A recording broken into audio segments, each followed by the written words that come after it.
500-ന്റെയും 1000-ന്റെയും നോട്ടുകൾ ഇപ്പൊ ഇന്ത്യയിൽ നിരോധിച്ചതോടെ പുലിമുരുകൻ സിനിമയുടെ ബോക്സ് ഓഫീസ് കളക്ഷനെ ഇത് എത്രത്തോളം ബാധിച്ചിട്ടുണ്ട്? പുലിമുരുകന്റെ കളക്ഷന് തിയേറ്ററുകളിൽ 500-1000 എടുത്തില്ലെങ്കിൽ തീർച്ചയായിട്ടും കളക്ഷനെ ബാധിക്കില്ല. അത് പുലിമുരുകനല്ല, എല്ലാ ബിസിനസിനെയും അത് ബാധിച്ചിട്ടുണ്ട്. തിയേറ്ററുകളിൽ ഇപ്പൊ പഴയ 500-ന്റെയും 1000-ന്റെയും നോട്ടുകൾ അക്സെപ്റ്റ് ചെയ്യുന്നുണ്ടോ?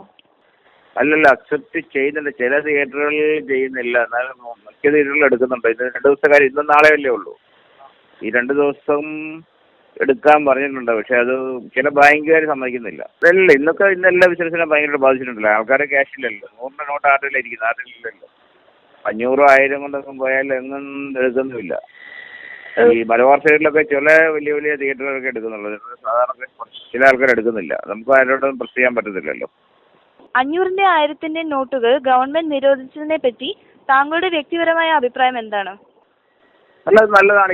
ഈ കരിഞ്ചന്തയിലുള്ള പണം അത് ഉള്ള ആൾക്കാർ അത് മാറ്റിക്കുള്ളൂ. കരിഞ്ചന്ത ഉള്ള ഇവിടുത്തെ എല്ലാത്തിനും ഇവിടെ സ്ഥലത്തിന്റെ വില കൂടുന്നു, എല്ലാ കാര്യങ്ങൾക്കും. നമുക്കൊരു ക്യാഷിനൊരു വാല്യൂ ഇല്ല പോയില്ലേ. ഇതിപ്പോ കറക്റ്റ് ഗവൺമെന്റിന്റെ കൺട്രോളിൽ വരികയാണെങ്കിൽ എല്ലാതും നല്ല കറക്റ്റ് വാല്യൂ പോകും. നല്ല കാര്യമാണ് ഞാൻ പറയുന്നത്. താങ്കൾ എങ്ങനെയാണ് ഈ പ്രതിസന്ധി നേരിടുന്നത്? ഇന്ത്യൻ പ്രൈം മിനിസ്റ്ററുടെ നിയമം നമുക്കായിട്ടൊന്നും പറയാൻ പറ്റത്തില്ലല്ലോ. അതിന് കളക്ഷൻ ഇന്ന് കുറവുണ്ടാവും, ഇന്ന് നാളെ കളക്ഷൻ കുറവുണ്ടാവും.